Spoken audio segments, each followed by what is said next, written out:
بسم اللہ الرحمن الرحیم۔ پہلے بعض اہم خبروں کی سرخیاں۔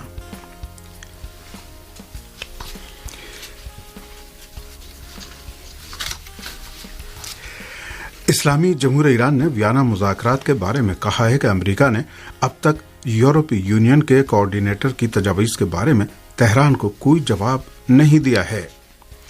اسلام آباد ہائی کورٹ نے دہشت گردی کے مقدمے میں سابق وزیر اعظم عمران خان کی 3 دن کے لیے حفاظتی ضمانت منظور کر لی ہے۔ دہلی کے جنتر منتر پر کسانوں نے اپنے مطالبات کے حق میں احتجاجی دھرنا دیا ہے۔ ایران کے وزیر مواصلات اور شہری ترقیات رستم قاسمی نے چابہار بندرگاہ کی توسیع کے لیے ہندوستان کے ساتھ طویل المدت سمجھوتے سے متعلق ایران کی آمادگی کا اعلان کیا ہے، اور جارحِ سعودی اتحاد نے گزشتہ 24 گھنٹے کے دوران یمن میں 194 مرتبہ جنگ بندی سمجھوتے کی خلاف ورزی کی ہے۔ اہم خبروں کی سرخیوں کے بعد اب خبروں کی تفصیل۔ اسلامی جمہوریہ ایران نے ویانا مذاکرات کے بارے میں کہا ہے کہ امریکہ نے اب تک یورپی یونین کے کوآرڈینیٹر کی تجاویز کے بارے میں تہران کو کوئی جواب نہیں دیا ہے۔ ایران کی وزارت خارجہ کے ترجمان ناصر کنانی نے آج اپنی ہفتہ وار پریس کانفرنس میں ویانا مذاکرات کے بارے میں نامہ نگاروں کے سوالات کے جواب میں کہا کہ ہم نے ابھی مذاکرات کا راستہ ترک نہیں کیا ہے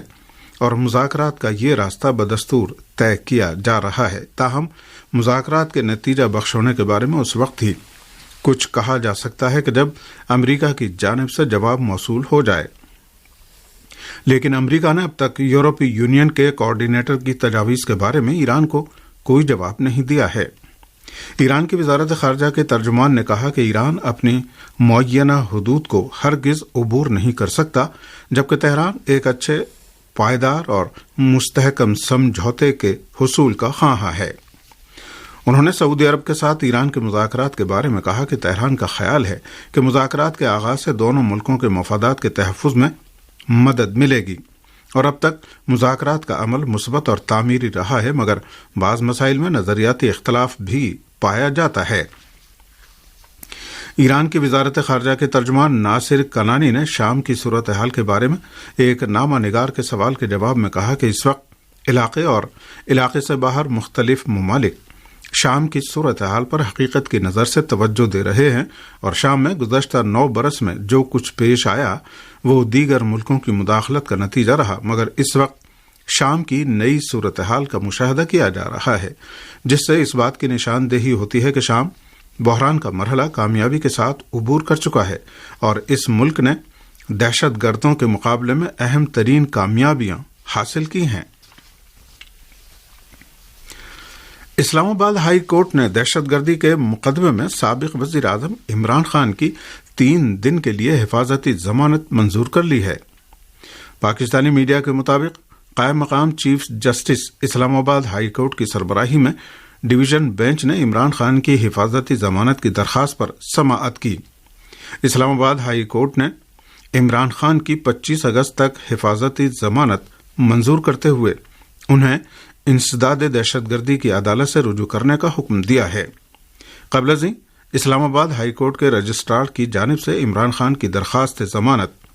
قبل از گرفتاری پر 3 اعتراضات عائد کیے گئے تھے۔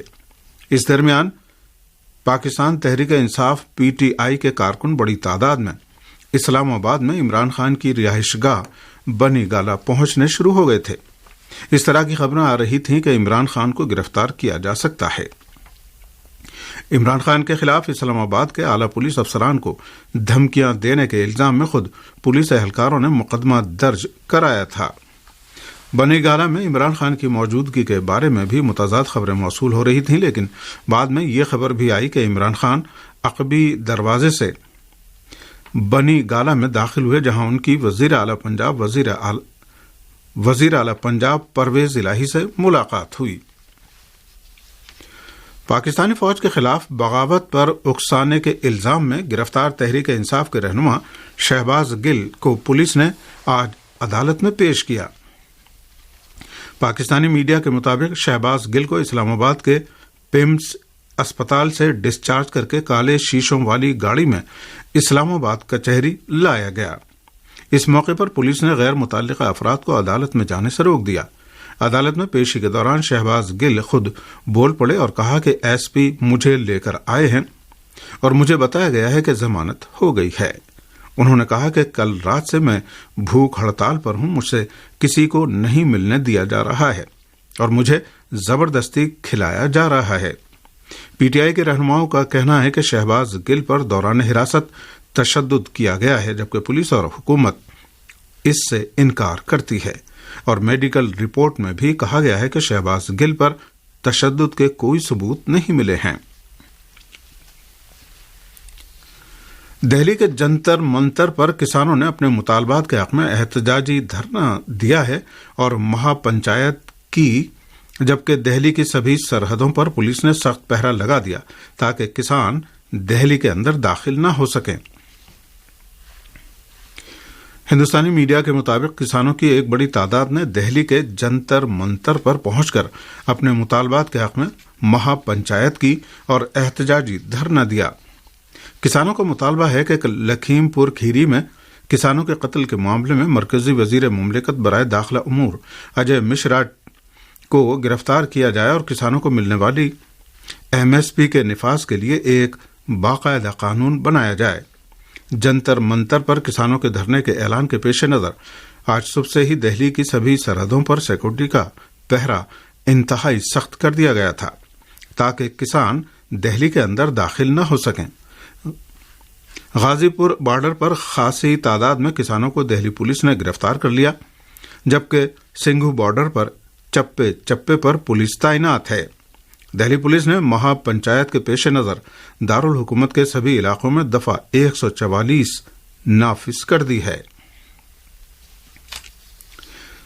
ایران کے وزیر مواصلات اور شہری ترقیات رستم قاسمی نے چابہار بندرگاہ کی توسیع کے لیے ہندوستان کے ساتھ طویل المدت سمجھوتے سے متعلق ایران کی آمادگی کا اعلان کیا ہے۔ ہندوستان کے پورٹ اور شپنگ کے وزیر سربانند سونووال نے اپنے دورے تہران میں ایران کے وزیر مواصلات اور شہری ترقیات رستم قاسمی سے ملاقات اور گفتگو کی۔ اس ملاقات میں رستم قاسمی نے کہا کہ ایران چابہار بندرگاہ کی توسیع کے لیے ہندوستانی سرمایہ کاروں کی سرمایہ کاری کے مقصد سے ہندوستان کے ساتھ طویل المدت سمجھوتے کے لیے تیار ہے تاکہ شمال جنوب کوریڈور کو زیادہ سے زیادہ فعال بنانے کے ساتھ ساتھ اس بندرگاہ کے ذریعے اشیاء اور ساز و سامان کی منتقلی کے عمل کو فروغ دیا جا سکے۔ ایران کے وزیر مواصلات اور شہری ترقیات رستم قاسمی نے چابہار بندرگاہ کے توسیعی منصوبوں میں ہندوستان کی شراکت کے لیے پائے جانے والے مواقع کی طرف اشارہ کرتے ہوئے کہا کہ چابہار بندرگاہ کی توسیع ایران، افغانستان اور ہندوستان کے درمیان سے فریقی تعاون کے ساتھ علاقے کے تمام ملکوں کے درمیان تعاون کے فروغ میں مددگار ثابت ہوگی۔ امریکی صدر جو بائیڈن نے جرمن چانسلر اولاف شولز، فرانسیسی صدر ایمانوئل میکرون اور برطانوی وزیر اعظم بورس جانسن سے بات کی ہے، جبکہ ان کی انتظامیہ ایران کی جوہری تجاویز کا جائزہ لے رہی ہے۔ اس ٹیلی فونی گفتگو میں 3 یورپی ممالک کے سربراہان اور امریکی صدر جو بائیڈن نے ایران کے ایٹمی پروگرام کے بارے میں بات چیت کی اور مغربی ایشیا میں اپنے اتحادیوں کی زیادہ سے زیادہ حمایت کی ضرورت پر زور دیا۔ اس کے علاوہ 3 یورپی ممالک اور امریکہ کے سربراہان نے یوکرین پر روسی حملوں کے دوران یوکرین کی حمایت جاری رکھنے پر زور دیا۔ انہوں نے کہا کہ روسی حملوں کا مقابلہ کرنے کے لیے یوکرین کی کوششوں کو ساتھ دیا جانا چاہیے۔ واضح رہے کہ ایران کے خلاف امریکی پابندیوں کے خاتمے کے لیے ویانا مذاکرات کا نیا دور جو 4 اگست کو شروع ہوا تھا 8 اگست کو ختم ہو گیا۔ مذاکرات کے اس دور میں ویانا مذاکرات میں یورپی یونین کے رابطہ کار اینرک مورا کی طرف سے کئی تجاویز پیش کی گئی ہیں۔ صہیونی حکومت کی جیلوں میں قید فلسطینیوں نے صہیونی حکام کے ظالمانہ اقدامات پر احتجاج کرتے ہوئے بھوک ہڑتال شروع کر دی ہے۔ فلسطین الیوم کی رپورٹ کے مطابق صہیونی حکام ایسی حالت میں فلسطینی قیدیوں کو ظلم و تشدد کا نشانہ بنا رہے ہیں اور انہیں مسلسل ایک سیل سے دوسرے سیل میں منتقل کر رہے ہیں کہ مارچ میں صہیونی حکومت اور فلسطینی قیدیوں کے درمیان سمجھوتا ہوا تھا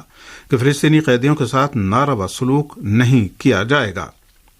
رپورٹ کے مطابق فلسطینی قیدیوں نے اس سمجھوتے پر رد عمل ظاہر کرتے ہوئے گزشتہ برس مارچ کے مہینے میں اسرائیلی حکام کے ظالمانہ اقدامات کے خلاف اپنی احتجاجی تحریک کو ملتوی کر دیا تھا، لیکن آج سے یہ تحریک دوبارہ شروع کر دی گئی ہے۔ فلسطینی قیدیوں نے بھوک ہڑتال کے ساتھ ہی یہ بھی اعلان کیا ہے کہ وہ سیکورٹی تفتیش سے متعلق جیل کے قوانین پر عمل نہیں کریں گے اور اپنے مطالبات کو منوانے کے لیے 2 ہفتے کی بھوک ہڑتال کریں گے تاکہ جیل کی انتظامیہ اپنی حرکتوں سے باز آ جائے۔ عراق نے شام کے الہول کیمپ کا مسئلہ حل کرنے کے لیے اقوام متحدہ سے صلاح و مشورہ اور ہم آہنگی شروع کر دی ہے۔ عراقی قومی سلامتی کے مشیر قاسم العراجی نے شمال مشرقی شام سے عراقیوں کو واپس بلانے اور الہول کیمپ خالی کرانے کی غرض سے بین الاقوامی طریقہ کار پر عمل کرنے کے لیے ملکی اور بین الاقوامی سطح پر 2 ورکنگ کمیٹیوں کی تشکیل کے لیے منعقدہ اجلاس کے بعد کہا ہے کہ اس اہم اور حساس مسئلے کو حل کرنے کے لیے عراقی حکومت اور اقوام متحدہ کے درمیان مشترکہ تعاون شروع ہو گیا ہے۔ الہول کیمپ میں بعض اوقات فرار، گارڈوں پر حملہ اور قتل سمیت سیکورٹی سے متعلق واقعات پیش آتے رہتے ہیں۔ اقوام متحدہ اور دیگر بین الاقوامی ادارے الہول کیمپ کی صورتحال کے حوالے سے خبردار کرتے رہتے ہیں۔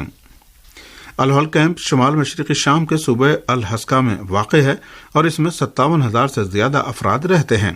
جن میں سے اکثر کا تعلق داعش دہشت گرد گروہ سے ہے۔ فلسطین کی اسلامی مزاحمتی تحریک حماس نے فلسطین کے لیے ایران کی حمایت کا شکریہ ادا کرتے ہوئے کہا ہے کہ غزہ کی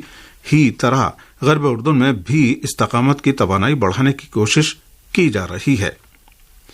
فلسطین کی اسلامی مزاحمتی تحریک حماس کے رکن محمود الزہار نے ایک بیان میں کہا ہے کہ فلسطین کی تحریک استقامت کے لیے ایران کی حمایت قابل قدر ہے اور اس وقت ہم